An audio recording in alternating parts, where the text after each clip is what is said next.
Hello, YouTube friends. Dustin Bellinger here, and I had a pretty special mail day occur for me the other day. I received my Roberto Clemente rookie card back from PSA. I had sent it in to be crossed over from its SGC 1.5 case and came back PSA 1, which I kind of figured that would happen. It's like PSA, when you send a crossover, they want to flex their muscles a little bit on you, and I didn't want to take the chance of cracking it out and sending it in raw, and I don't know. I just didn't want to.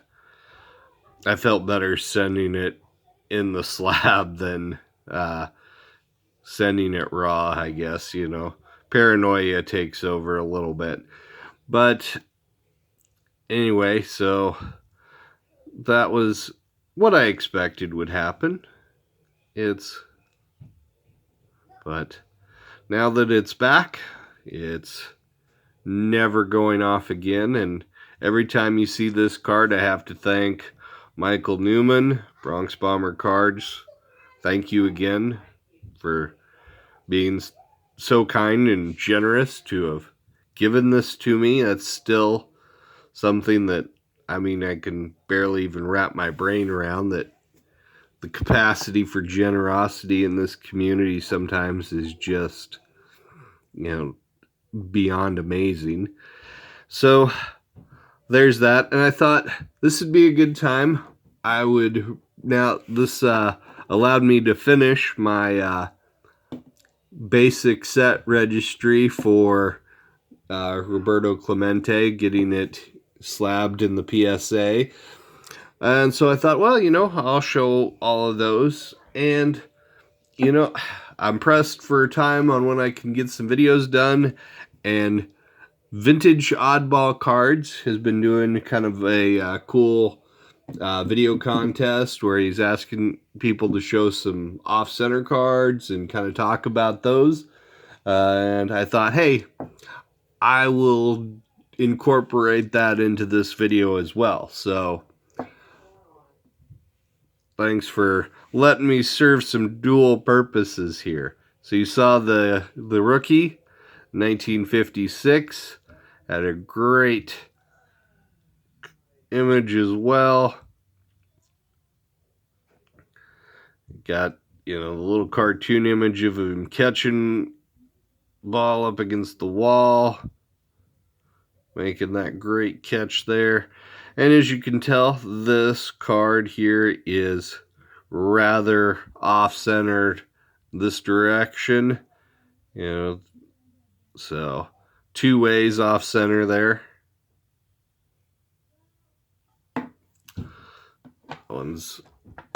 That was one that I had gotten in an SGC slab as well, and then crossed over.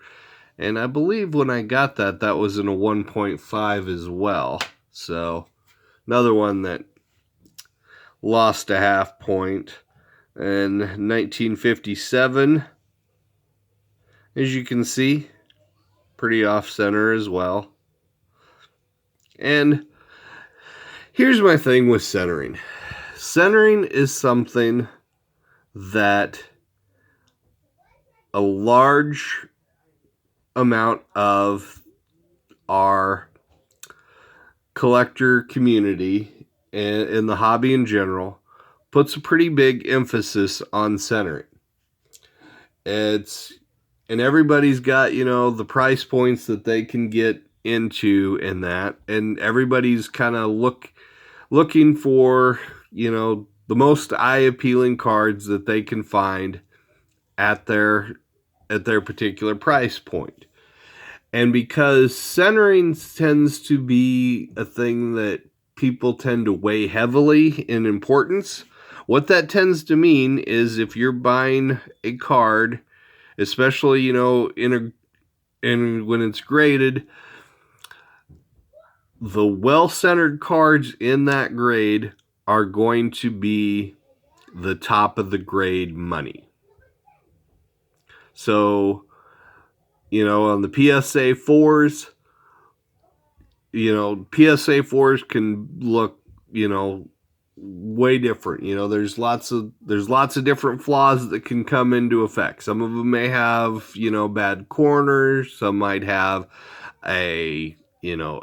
some sort of a crease, depending on, or at least a wrinkle on the card. But when people are judging those cards, a 4 with really nice, 50, 50, 55, 45 centering, both ways especially, is going to sell for much higher than one that's got a different set of flaws and is off center. And so, being the type of budget-minded collector that I am, I'm not willing to pay premium prices in a particular grade, because the best well-centered 4s a lot of times will sell, in a lot of cases it might even sell higher for a higher price than a poorly centered 5. And so that's something that you've really got to take into consideration. It's like, yes, buy the card, not the grade, and all that. But same respect, it's like, there's a reason cards get the grade that they do. So there are those flaws there that caused it to receive that grade.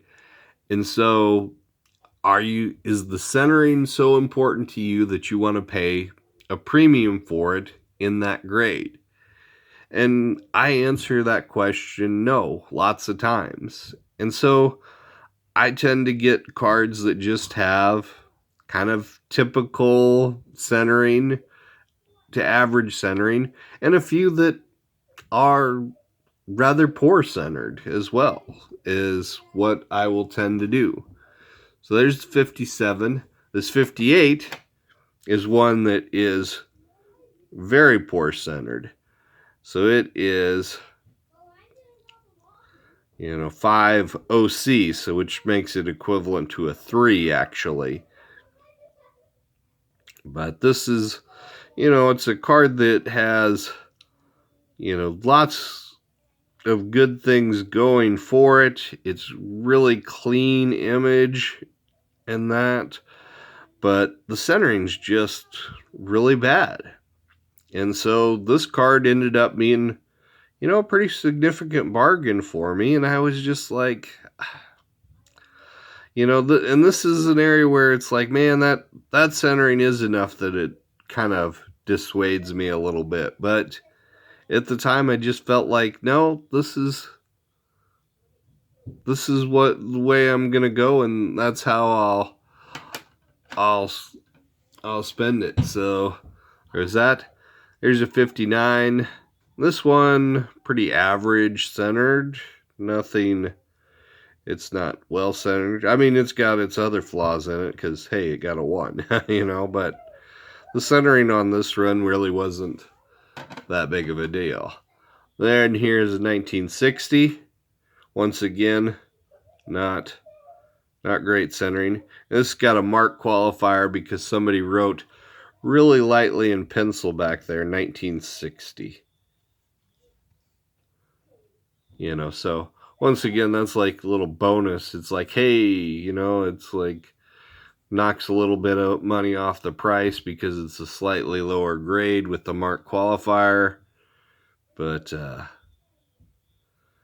doesn't affect, the front of the card at all, which is 90% of what I look at. So, but let's see, left to right centering here is, not is really bad, you could say. But, it's like, hey,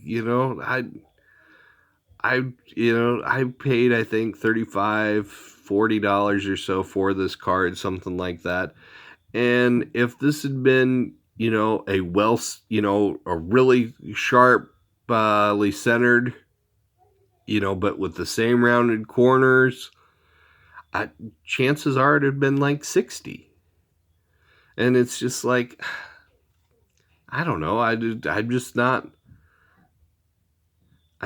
willing to pay that little extra premium tax by chasing the attributes that everybody else likes, when it doesn't bother me enough. It's like I don't have that same level of OCD that some people do. Here's another example here with 61 tops. It's got, when you'd see it, it's like, oh, it's off center. And for me, that's normally, I'm good with. When I look at it, I know it's off centered, but it's not terrible, not horrendous. I can live with that. Another example here with the 62 tops. Just tell, a little bit off on the cut.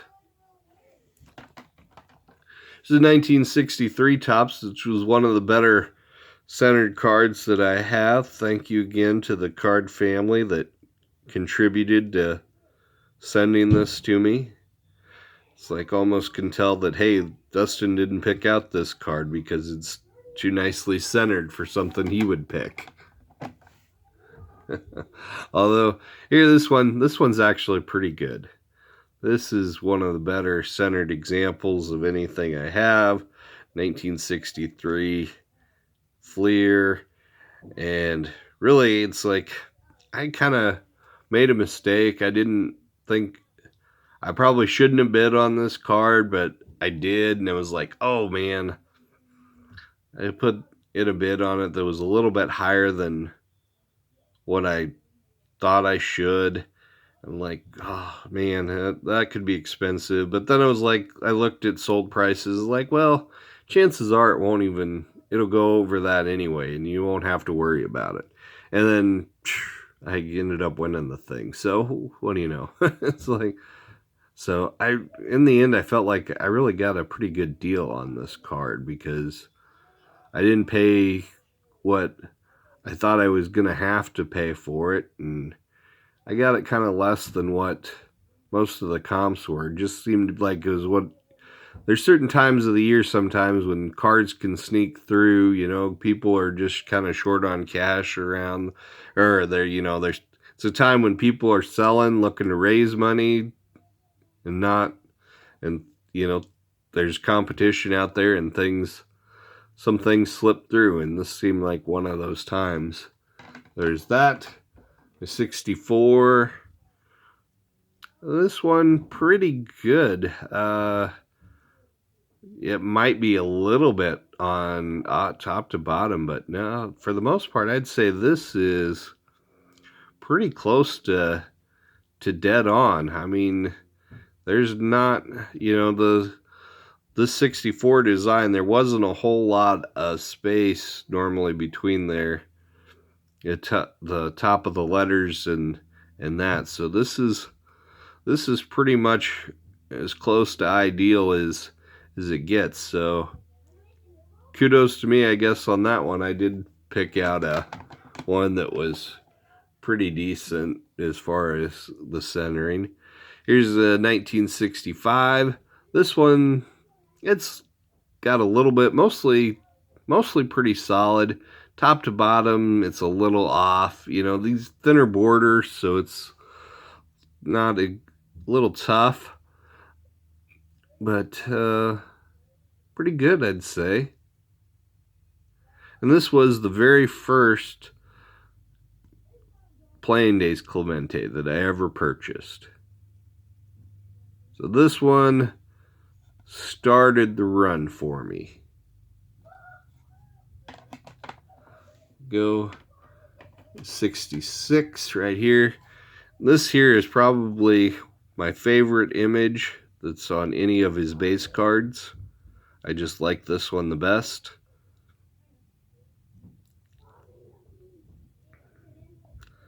And it's not perfectly centered.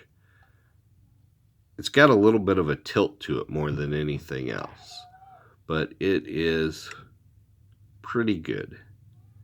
Pretty good, especially for with my standards. That's almost like perfect centering when you consider most of my standards here when it comes to this. So 67, pretty well, not too bad. Thin border again once, so but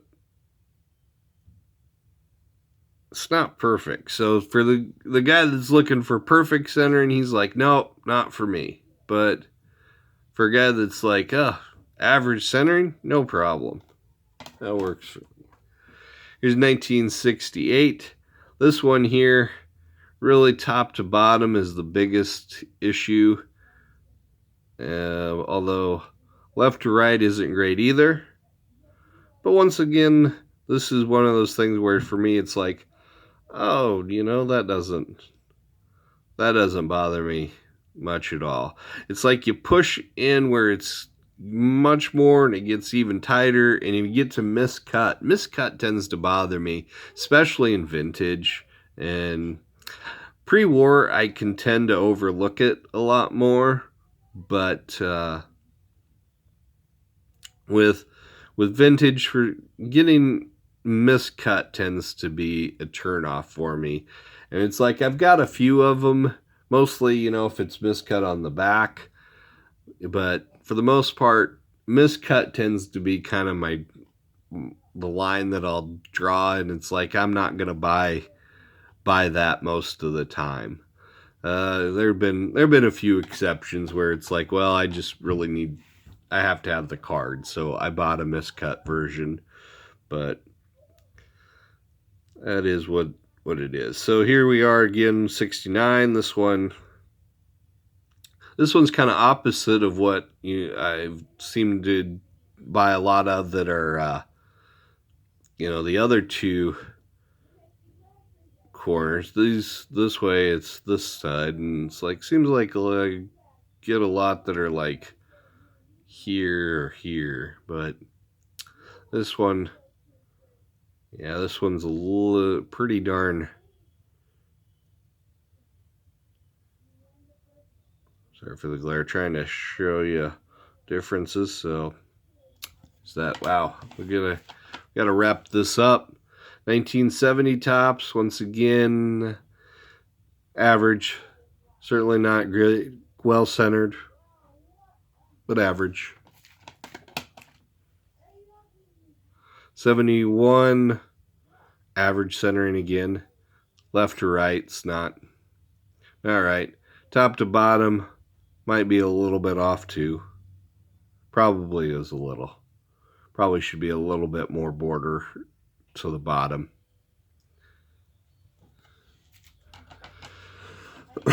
72. Mostly pretty good. Can't really complain about that at all. So pretty good there. And 73. Average, Nobody looks at that and says, oh yeah, that's perfectly centered. You can tell it's got a little bit, it's a little off. And that tends to be really where I fall a lot of times. It's like I can look at it, it's like, oh, it's a little off center. And that normally means, whatever the grade is, it's going to be right in line with whatever the average prices are at that grade. You pay the average price, you get an average card. It's kind of the way to look at it there. If you pay a higher price, tends to be you're going to get something that people would consider exceptional. And normally, when people decide what counts as exceptional at any particular grade, they look at centering, and centering really tends to drive your eye appeal, pricing. So anyway, 20 minutes, that's probably more than long enough. So Vintage Oddball Cards, great channel you should check out. You know, if you don't want to count this as being part of the contest response, no problem, because I know I didn't really dive into it and show lots of off-center stuff and that, but hope you found the conversation interesting anyway. So talk to you all later, and we'll see you then. Bye.